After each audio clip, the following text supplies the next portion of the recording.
Volvemos con el informativo CBC y para este segmento tenemos información que literalmente puede salvar vidas. ¿Qué hacer durante y después de un deslizamiento? Para ello hablaremos con Alejandra María Gómez, ingeniera civil con un PhD en geotecnia y que hace parte de la Dirección Técnica Ambiental de la CBC. Alejandra, un gusto tenerla aquí con nosotros, bienvenida. Buenas noches, Liliana, ¿cómo estás? Muy bien y además muy contenta con este tema que de hecho aquí ya estamos todos listos para aprender mucho, yo sé que en casa también. ¿Podría uno definir deslizamiento, decir si hay tipos de deslizamiento, qué es? Claro que sí. Un deslizamiento es una masa de tierra o de roca que se desliza ladera abajo y que habitualmente se detona por fenómenos naturales como la lluvia, también puede estar asociada a los sismos o inclusive por acciones antrópicas. Una excavación mal hecha, un techo que está colocando agua que antes no había en el terreno. Entonces, esas son unas de las formas con las cuales se presenta un deslizamiento. ¿Hay diferentes tipos de deslizamientos? Sí. Dependiendo del tipo de material, entonces un deslizamiento de suelo o un deslizamiento de roca, también puede haber volcamiento de roca o de suelo, puede haber flujos de suelos y esos flujos pueden ser secos o pueden ser lodos. Entonces, ingeniera, en este momento podría uno decir que estamos en riesgo de deslizamientos. En riesgo no, en amenaza de que se presente el fenómeno natural, sí.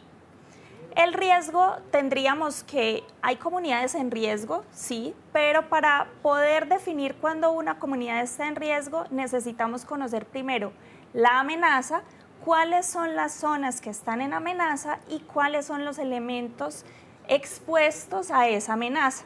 Los elementos expuestos a esa amenaza entonces son las comunidades. Esas comunidades pueden estar muy cerca a la ladera, en el pie de la ladera o a media ladera o incluso en la parte alta de la ladera.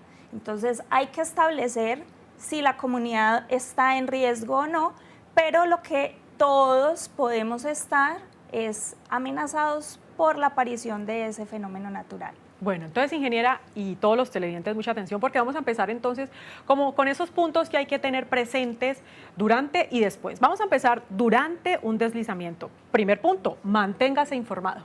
Claro, el área que está, digamos, en emergencia por la aparición del deslizamiento, pues lo primero que se tiene que hacer es evitar entrar allí y mantenerse informado a través de los medios de comunicación o inclusive de las entidades que atienden la emergencia, de cómo usted debe comportarse. Lo primero, sin duda alguna, es alejarse de la zona que está afectada por ese deslizamiento. ¿Por qué debe mantenerse informado? Porque usted no puede estar en esa área y solamente puede entrar cuando las autoridades se lo permitan. Entonces, mantenerse informado de cuándo puede entrar, si hay un corredor seguro por donde usted puede ingresar, si puede ingresar a retirar algún elemento personal.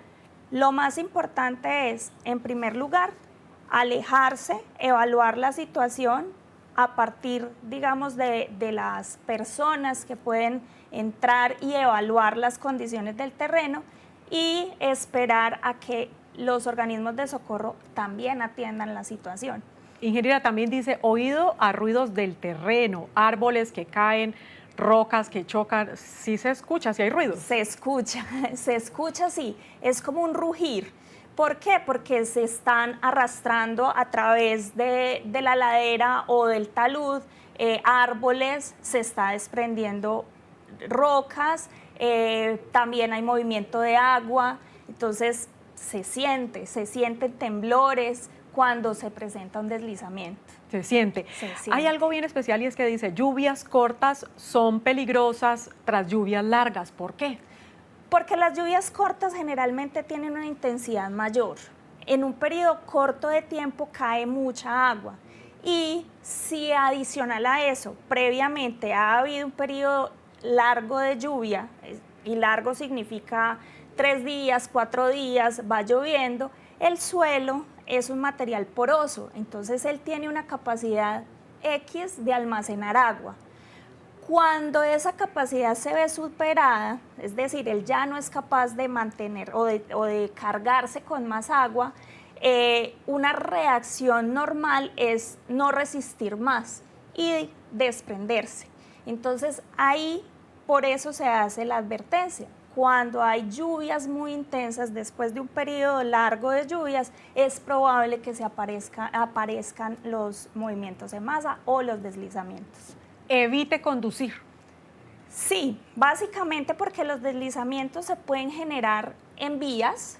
Las vías son corte en el terreno, entonces una vía es propensa a la aparición de un movimiento de masa, de un deslizamiento. Entonces, evitar conducir cuando se conoce que sobre esa vía se presentan desprendimientos de materiales.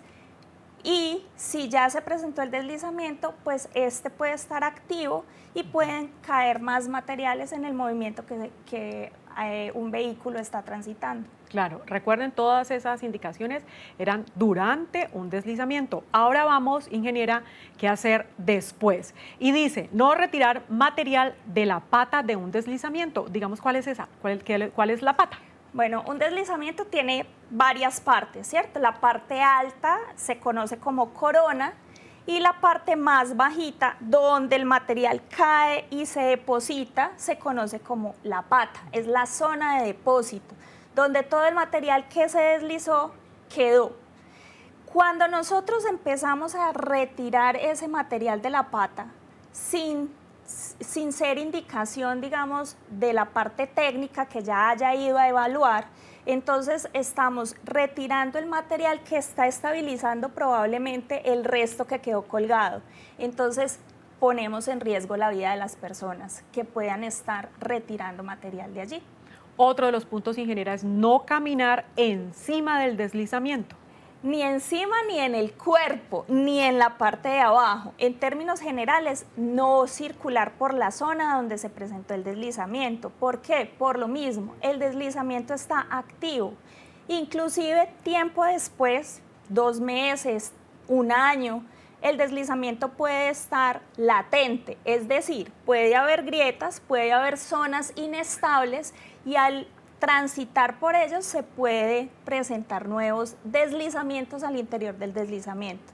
Entonces no es recomendable caminar o circular por zonas que ya tienen un deslizamiento. Ingeniera, pero si hay forma de saber cuándo un deslizamiento, digamos, ya paró. Sí. El deslizamiento se puede instrumentar. Se le puede hacer seguimiento. ¿Qué es instrumentar? Es hacerle seguimiento al deslizamiento, es decir, medir, tener unos puntos de control para mirar cómo va evolucionando, ¿sí? Si el deslizamiento todavía está activo, pues claramente esos instrumentos que pueden ser topográficos van a indicar si ese deslizamiento se está moviendo todavía, cuál es la velocidad a la cual se está moviendo, y si él va disminuyendo la tasa de movimiento en el tiempo. Entonces, ¿se puede saber si ya paró? Sí, pero habitualmente lo que se hace para mitigar los efectos de un deslizamiento es implementar obras de estabilización. Claro. Después tampoco, y también hay que estar pendiente, bloqueo o represamiento del caudal en los ríos. Los deslizamientos pueden aparecer en diferentes partes. Las vías son unas, por lo que te decía ahora, hay cortes en las vías, las laderas, habitualmente porque nosotros ocupamos las laderas, algunos de forma informal, otros de forma formal, valga la redundancia, pero adicionalmente también se puede presentar en los cauces de los ríos, porque pues, el agua va pasando y puede desestabilizar las orillas. Cuando eso ocurre, el material que en el caso de la vía cae sobre la vía, en el caso del cauce, de la quebrada del río, pues cae sobre el cauce. Y allí se presenta un represamiento. Al presentarse ese represamiento, el agua que viene corriendo pues va a encontrar ese obstáculo. Y en algún momento esa presa o ese obstáculo se puede romper y nos puede generar otro tipo de movimiento de masa que es más peligroso, que es un movimiento de masa tipo flujo, y inundar las áreas bajas de las poblaciones. Buena información recibida el día de hoy. Ingeniera, muchísimas gracias por habernos acompañado. Muchas gracias a ustedes, Liliana, por la invitación. Feliz noche. Igualmente. Se nos ha terminado el tiempo por hoy. Agradecemos su compañía y recuerden que nos vemos el próximo martes a las 7:30 de la noche en el informativo CBC.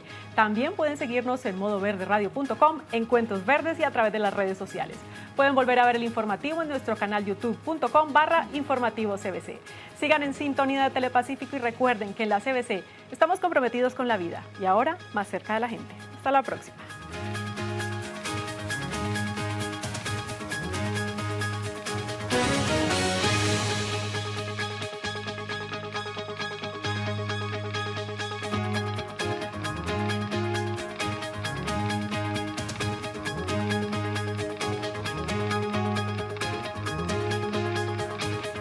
Informativo CBC, otro compromiso con la región.